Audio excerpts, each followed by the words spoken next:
back to the Flipping the Bird Sports podcast. I'm Ryder Martin, once again joined by my co-host Luke. How you doing today?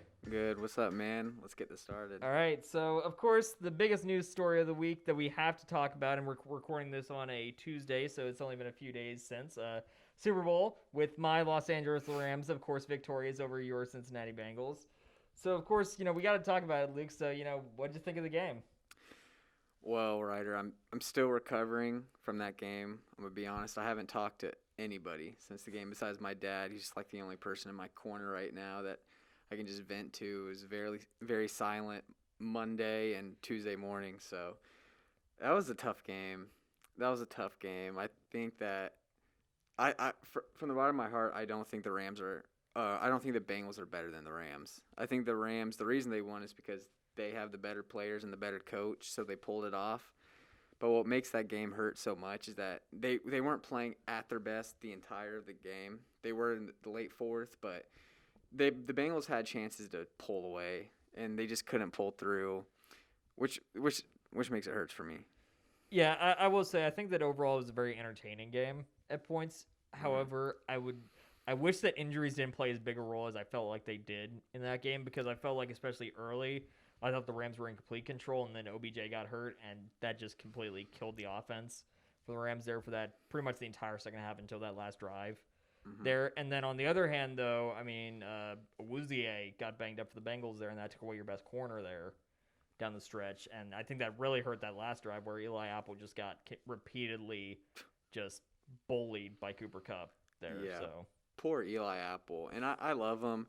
5-star kid from Ohio State. And he's just always talking. I mean, he beat the Bengals beat the Chiefs, and he's on Twitter just talking mess to Cheetah, Tyreek Hill, and I'm just like, oh man, he's just asking to get eaten up. And he doesn't make friends when he does that. I mean, and you saw it after the game there with even Michael Thomas, throwing shots at Eli Apple on Twitter. His old teammate. Exactly, like.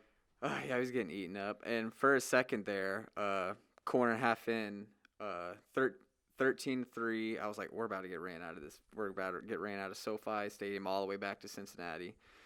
And OBJ went down. It was terrible. I was like, man, I really hope he's not injured. But from that point on until early fourth quarter, that was the Bengals' turn to absolutely run it up, especially getting the ball right out of half.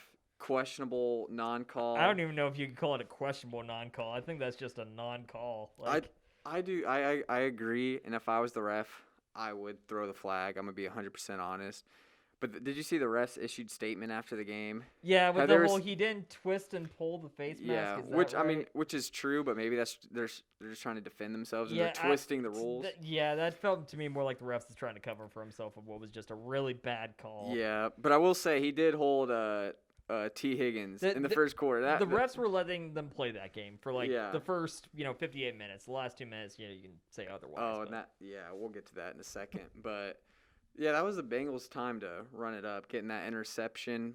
But their kryptonite all postseason long was getting field goals instead of touchdowns in the red zone. I think they were like 30% of getting touchdowns when they're in the red zone, which just can't happen. Especially when you got that much talent on offense. Like, you should not be scoring field goals that consistently in the red zone when you have Jamar Chase and T. Higgins.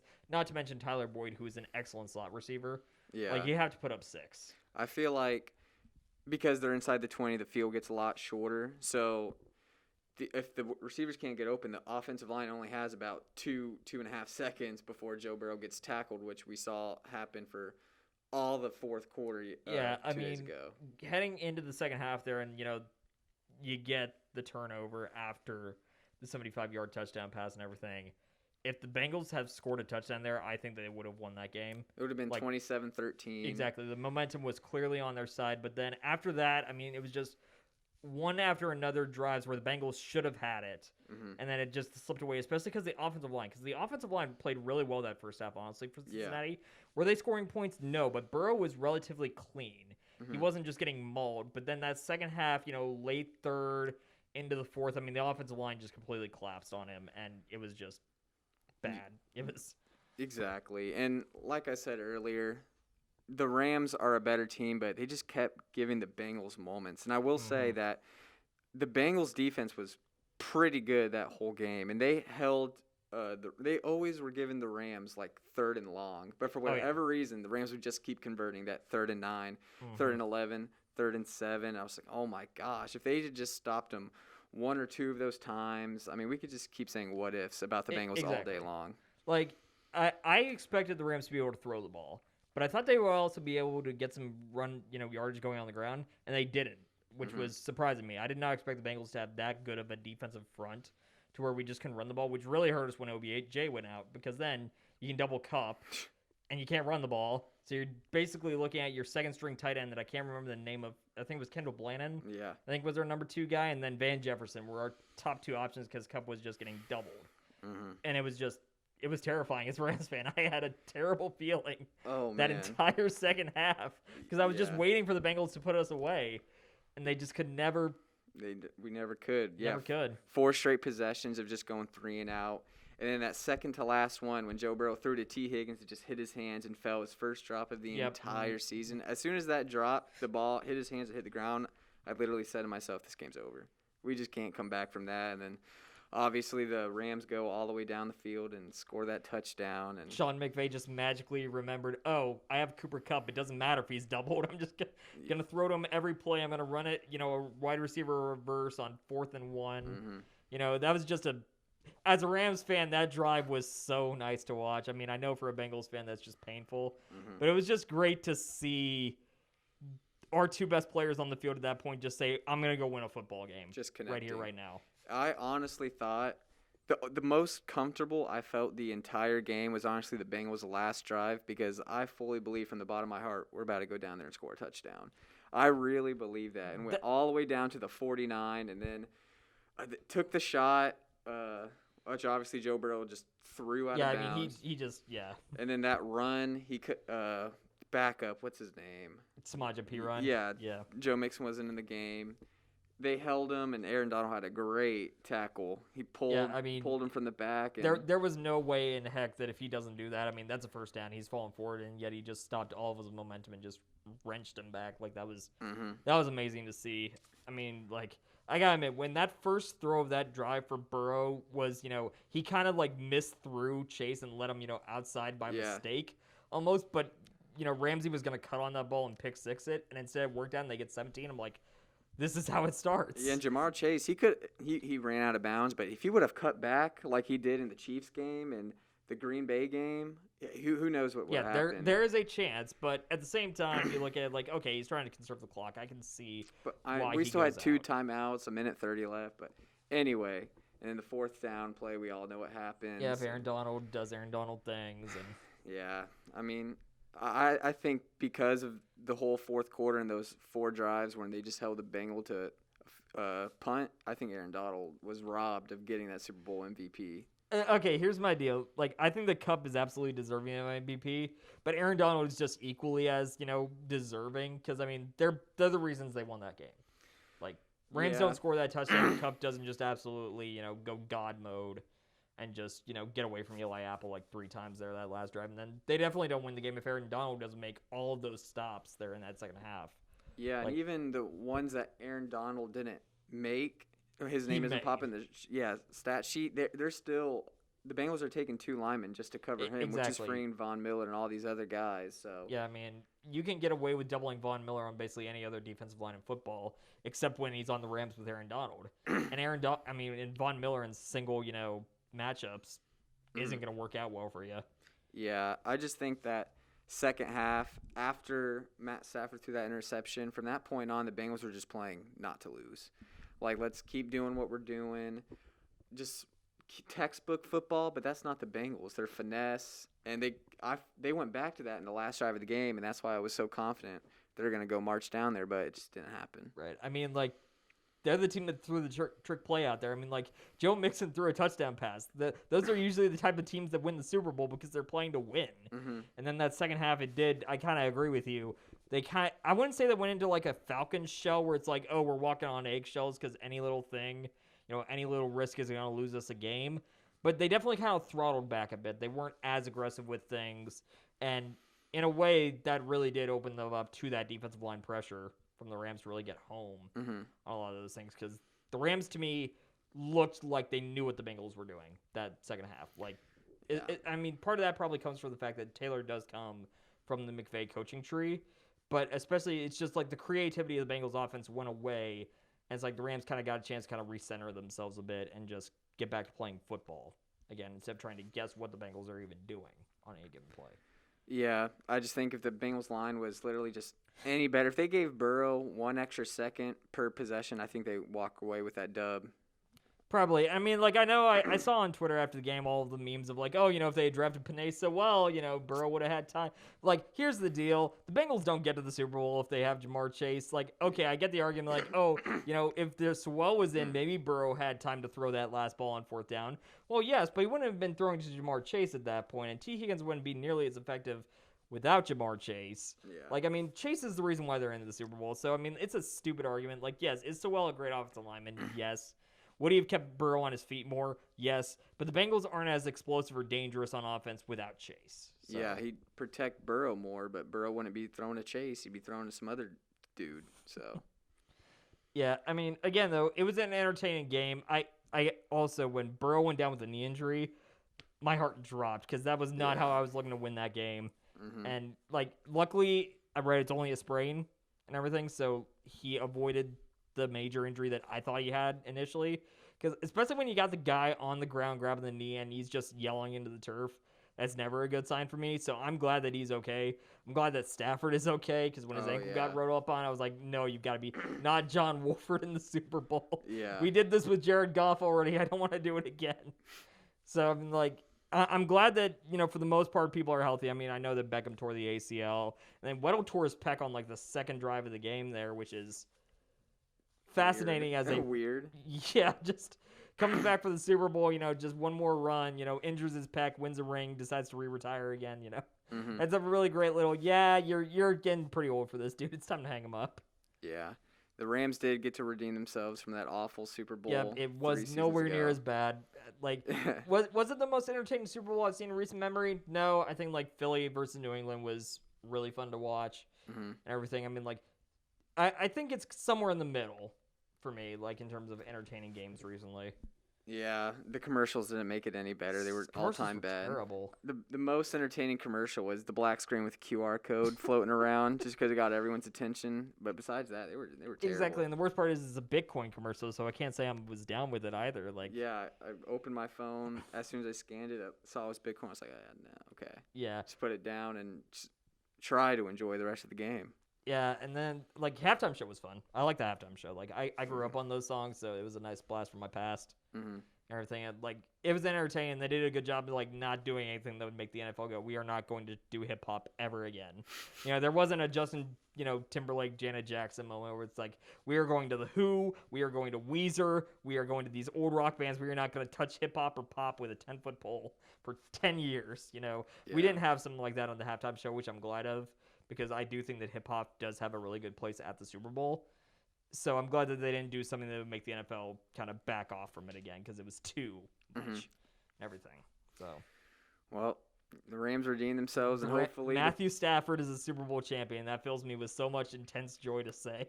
Yeah, I'm happy for him and everybody else, especially AD. After the game, he's celebrating with his kids, and he's telling them, I promised you, I told you we'd do it, and they're rolling around in the confetti. Andrew Whitworth, gets a ring. Of course, that's all cool, but hopefully the Bengals are back within the next 5 years, and they get their ring. It's going to be a tough road for them. To me, they're definitely in the conference that's going to be really hard to win for the next decade because Mahomes is not going anywhere. Allen isn't going anywhere. Justin Herbert, if the Chargers ever get the act together, Justin Herbert has the talent to be a Super Bowl winning quarterback. Yeah. So, I mean, like, you've got 3 other teams there with generational quarterbacks, not to mention Lamar Jackson is still in Baltimore. Yeah, you can have your North. opinions, like, about how good and how far he can actually take them.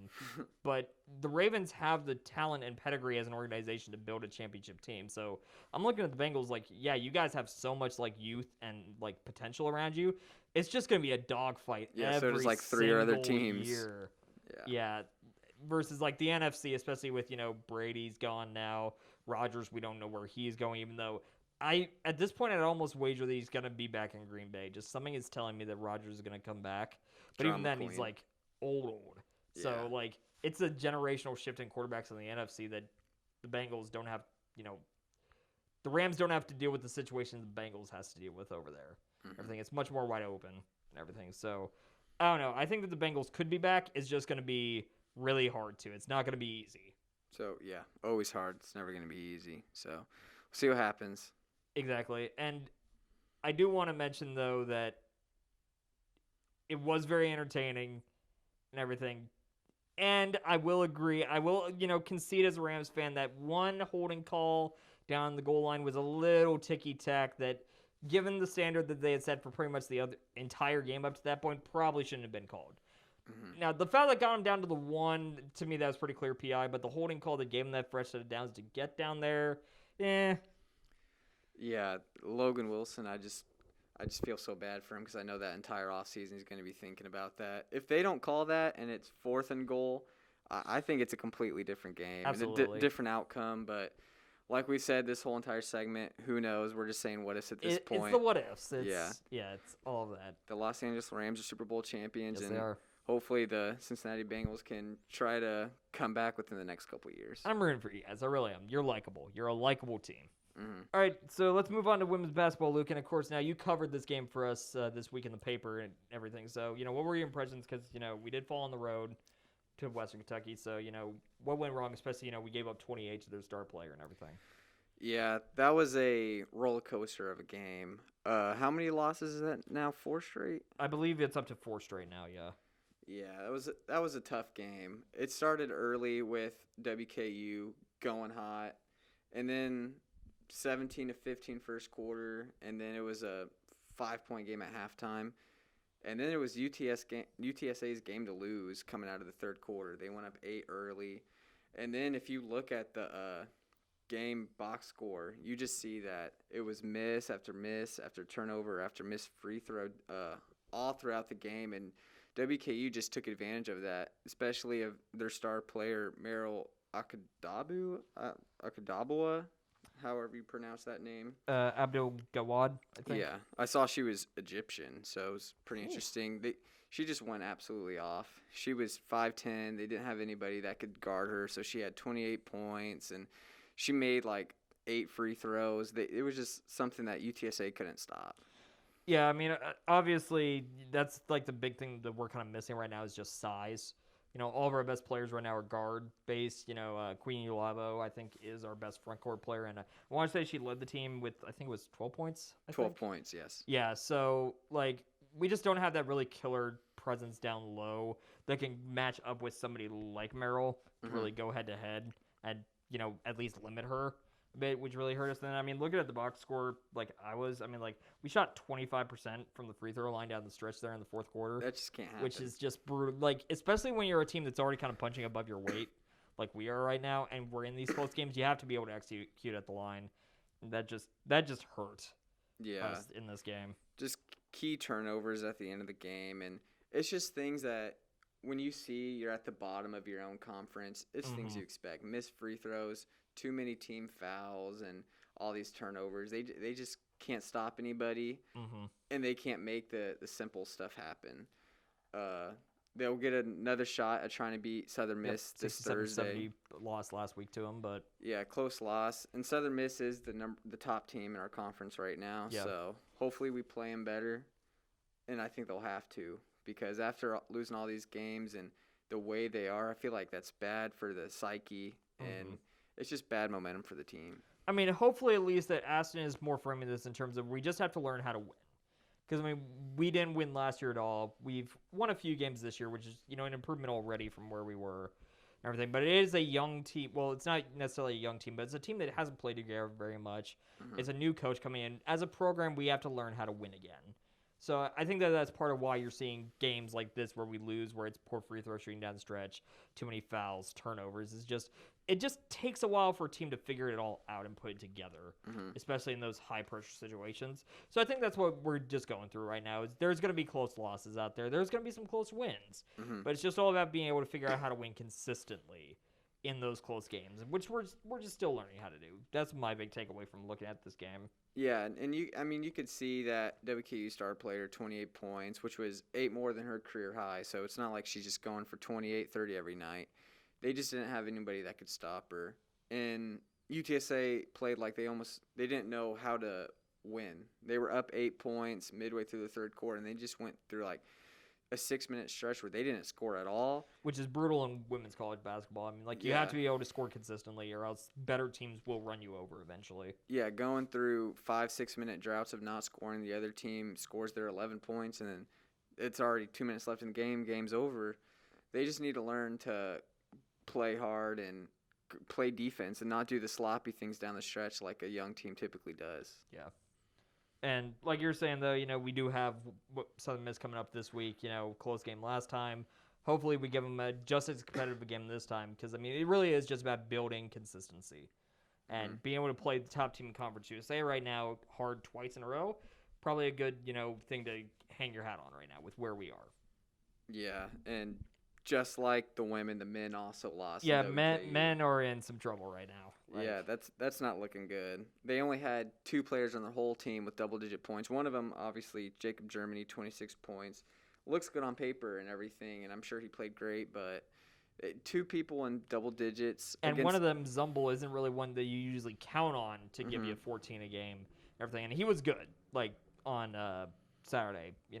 4 made threes, career high and everything. Like, we don't expect that from him, but when he gives us something like that, it's obviously nice. But, I mean, you could tell that this game we really missed, like, Jordan Ivy Curry and everything. Yeah. He's out. He's in a walking boot. I don't know the exact injury, but I know that he isn't available for us right now. And then it's like, Ju Jang is, again, hot and cold. And then Darius McNeil, same sort of issue. And then it just feels like whenever Ivy Curry and Jang are playing, McNeil isn't able to get things going. Whereas when they aren't playing, when McNeil's kind of like the guy in the front court, he seems to be really effective. So it's a lot of inconsistent scoring right now for the men's team, which is a problem when the defense also is a bit of a, any given night, you don't know what kind of UTSA men's basketball defense you're getting. Yeah, the final score was 71-65, so relatively close game. And you can tell that it was all just sloppiness.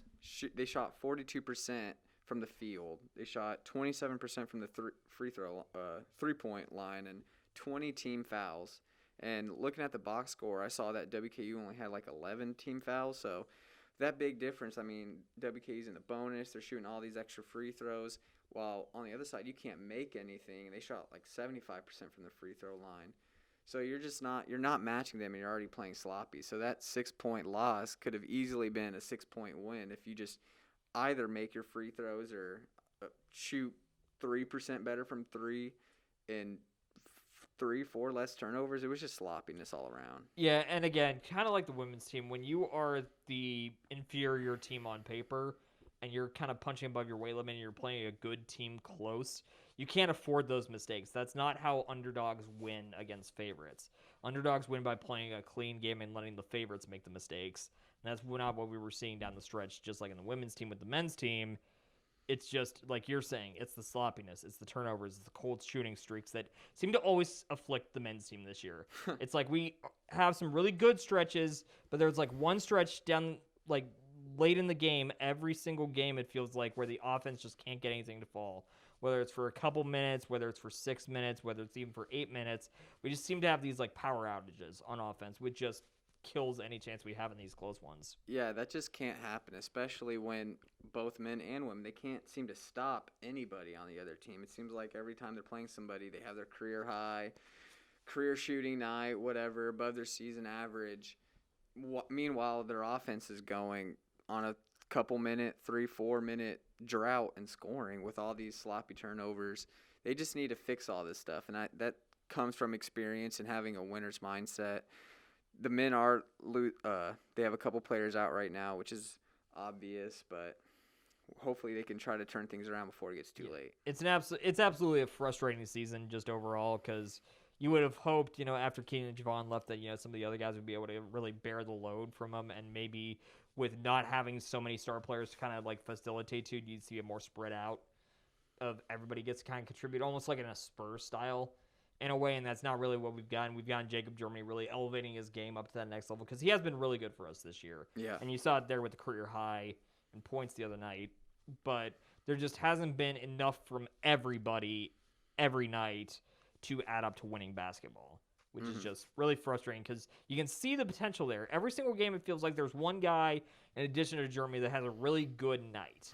But there's never more than like 2 or 3, which just hurts when you aren't the better team. Yeah, you got to get that number 2 player in right now. And I'm sure Jacob Germany knows that he doesn't want to be the best player on the worst team. He wants to have well-rounded players and teammates, guys he can trust, and they just don't have that trustworthy number 2 yet. I mean, like Germany's already stated, his goal is to make it to March Madness. I mean, like, he wants to be there, and if that means that he isn't the best player on that team to get there, then I'm sure that's a-okay with him. It's just where we are right now, we're not going to get there in 2 years, which is frustrating to say the least. Because we already had 4 years of Javon Jackson and Keaton Wallace turn up nothing in terms of going to the tournament. We had arguably the 2 best players in Conference USA, and now we're suffering through a year without them where we are at the bottom, and it is really hard to see how we pull out of it and head back up. So it's going to be a lot. Also, shout out to Keaton Wallace, by the way, in the G League. He's absolutely tearing it up right now. He's had more than 20 points in 7 of his last 9 games. Really? If he does not go to the NBA soon, I will be shocked because he has been having a heck of a year in the G League right now. Who's he with? He's with the Agua Caliente Clippers, I believe. Yeah. Huh. I did not know that. So he's balling it up out He's there? balling. He is really balling out there right now. Wow. What did you say he was averaging?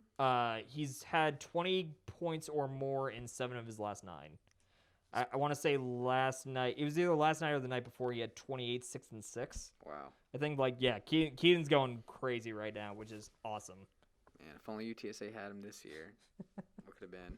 What could have been, yeah. Well, I mean, what could have been was probably we somehow stumbled to 5th in the conference and get knocked out in the 3rd round because we just couldn't put it together around Too him. big a mess right now. Yeah. So.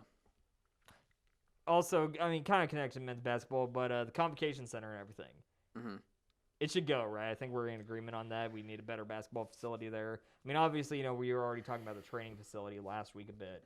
Yeah. Everything, but I feel like we need an arena to play in too, because I mean, the Convocation Center just doesn't. The Convo seems like it's a park and rec gym. Exactly, it's a high school gym, but not a really fancy high school gym. Just kind of like it's just awkward. Like everything about it, the seating and just where it is, it just feels off. I feel like sure, keep it, give it to the rec or whatever, and right across the street in the parking lots or something, build a new one.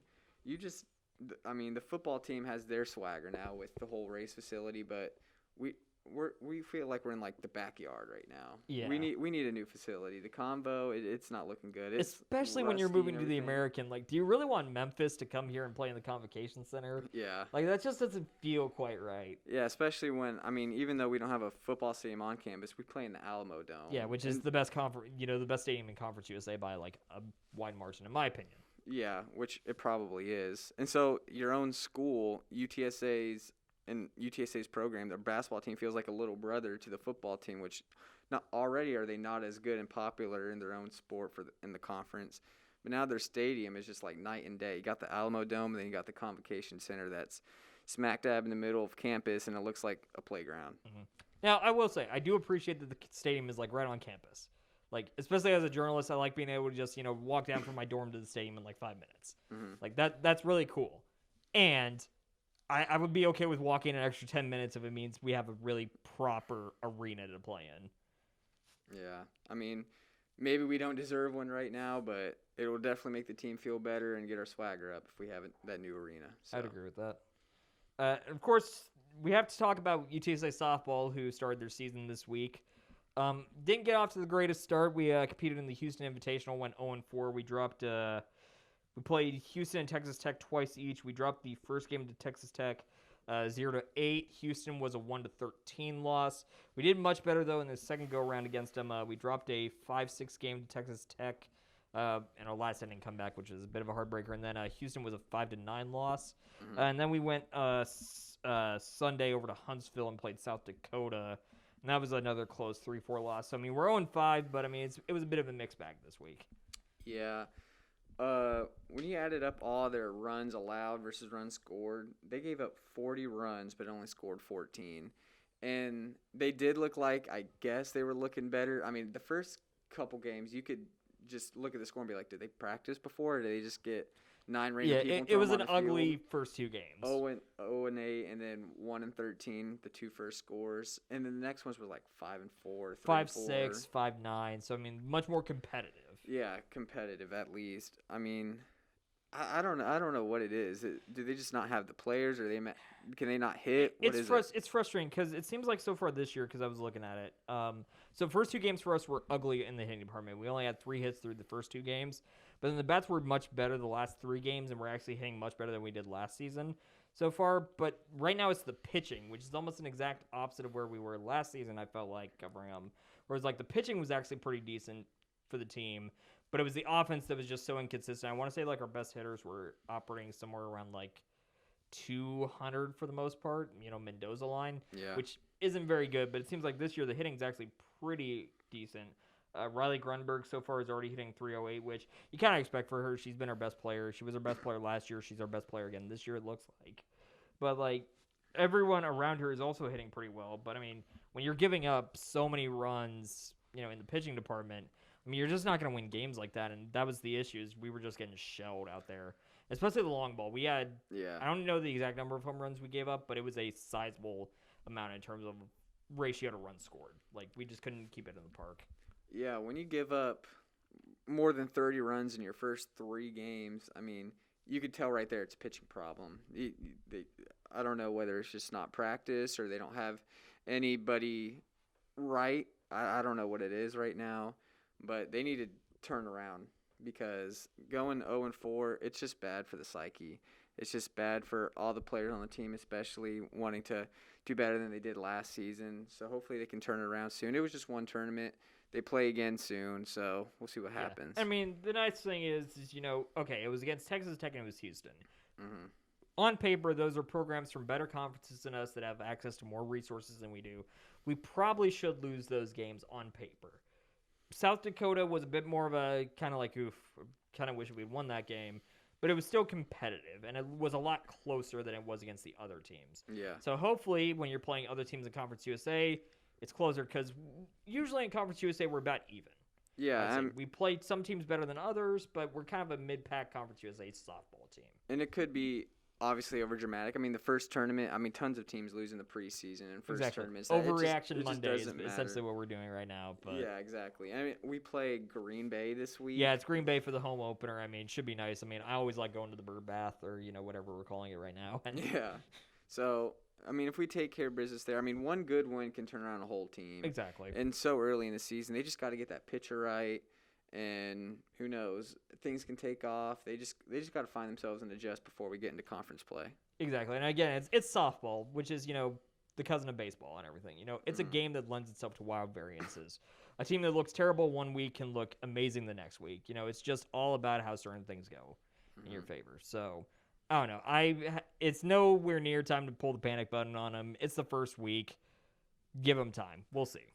It is a long season. I think it does mess with their psyche, and they can get down early, because how you start, I do think, matters to an extent. But like I said, one good win or momentum swing, it could turn everything around. So hopefully they find that against Green Bay. I would agree. All right, and Luke, of course, as a track and field and cross country athlete, you actually have a really big meet coming up this week. Do you want to tell us a bit about what we got on tap? Yeah, the Indoor Conference USA Championships are this week from Friday through Sunday in Birmingham, Alabama, UAB's indoor track. And the team's going down there. Hopefully we could try to redeem ourselves from last year. I think they were like 5th or 4th indoors. I'm not sure. We're trying to get back into the top 3, which we're looking like we can, especially we have some good runners on the distance side who can grab points in the distance medley relay and the 800-meter run, along with our multi-events and jumpers, of course, who can snag some good points for us, and Bosch in the 60-meter hurdles. So for the men's side, it is looking like we can do a lot better than last year, especially how we ended last season in outdoors, doing worse than what the projections showed us. I'm not sure on the top of my head right now what we're projected to be, but we want to get back into the top 2 at least. I think last year, like I said, we were maybe even 3rd, but Charlotte right now is just clear-cut number 1, especially because they have all these distance guys that go 1, 2, 3, 4 in a row on four 5 different events. So hopefully we can close the gap on them. And on the women's side, they believe that we can also be top 2 or 3 in that as well. So hopefully they're all ready, and we'll see what happens this weekend. Yeah, and maybe for, somebody that, just kind of follows track, kind of just tangentially throughout the season and everything, maybe looks at the results like, oh, you guys are, 7th or 8th every week in the standings, do you maybe want to kind of talk about the fact that, you're going up against some of these, maybe like SEC schools and everything that maybe kind of skews how people look at you guys out there and everything? I think it definitely does, because all the other meets we went to so far just been at the Houston meet or Texas A&M, which both were huge meets. The last A&M meet we went to had Alabama there, Cincinnati, Vanderbilt, UCF, these crazy big schools. And in track and field, we're not necessarily trying to win a meet. At least that's what we haven't been trying to do. We'll have a meet where our best athlete, Bosch, doesn't go, or Jack in the multis, or Joel, or one of these top guys. Like, it's someone different going every single week. So we haven't had one meet where we've had everyone there due to health reasons, or there's been a couple people in COVID protocols, but we really just circle conference and say that's when everyone's going to be there, so you can peak and be there at the right time. But yeah, looking at these past meets, it'll say we're 7th or whatever, but wholeheartedly, we're not going there to score or win. We're going there to try to get some personal bests, some PBs, and just set some good seeded times when we go into conference. We don't care about what's already happened. Just getting healthy and being safe in order to make the trip to Alabama, that's all that mattered.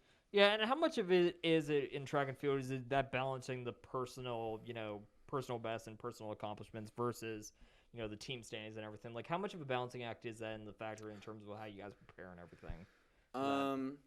Greatly. I mean, everyone knows, like, you have to do your best because you score points. That's how you win as a team. But everyone's working together. So historically, the last couple years, we scored all our points in the multi-events. And Bosch last year, obviously, 1st or 2nd in the 60. But we've just had no help on the distance side. I don't think we did anything in any of the relays either, which is where we lost a lot of stuff. So if everyone is just on their point and can do their best for distances and events that are going to give us the most points, that's where you'll see a big turnaround. So we just got to get up there with the Charlottes and the Middle Tennessees, close that gap. And who knows? I mean, crazy things have happened. One of their players or athletes, knock on wood, they pull a hamstring or whatever. That's 4 points for us, and who knows? Yeah, it's sports. You never know what's going to happen on, race day. Yeah, exactly. And during race day, anything can happen. One dude goes super hard for one event or the prelims, but the finals come around the next day. He's just completely gassed and shocked to the body. So, yeah, I think we have a better chance this year than we did last year. I don't think we've had one meet where we had the multis do anything, just little events here and there to warm up. They've done like long jump at this meet, and then the other meet they'll do maybe a run or triple jump, something like that. But now they're going to put everything together. Like I said, the distance guys will do really good. Hurdlers. We have good 200-meter runners. So I have noticed a marked improvement, especially in that event compared to last year, where it was like we couldn't place anybody in the finals. Yeah, now we have like 3 guys that could, and one school record holder. So it will be a lot better as long as we just do good in mid distance and the relays. That could turn everything around because the multis and the jumps, the field events, they'll be there. So. Yeah. I mean, that's been you guys' most consistent event all year so far, especially like on the women's side. Mm-hmm. Everything. I mean, everybody's just crushing it on the jumping events. So, I mean, like, I have zero concerns that we're not going to medal there. I mean, we're going to be fighting for the gold, honestly. Yeah, exactly. I think the gold will be ours to lose, especially with Grant and Jack and then Iggy on the women's side. So, it's ours to lose. They're very confident. I mean, I think those guys are actually looking – Sam, Healy, obviously, they're looking past conference. I think they're trying to hit marks for nationals. And then – who knows? Worst case scenario, we get 4th or 5th. When they fly back here on Monday, we have about 3 weeks until our outdoor meet here, hosting at Park West in San Antonio. So, quick turnaround, but definitely eyes on the prize this weekend. Try to get top 3. Yeah. All right, Luke. Well, that's all the time we have today. So, do you have any final thoughts before we sign off for the week? I just want to say good luck to all my teammates going to Birmingham this weekend. Let's go try to win, go get the ring, and hopefully softball and basketball can try to bounce back this week. Yeah, and special shout out with baseball starting up their season this week. I've been looking forward to this for months and everything, and we'll be back to talk about that next week. Have a good one. Thanks for watching.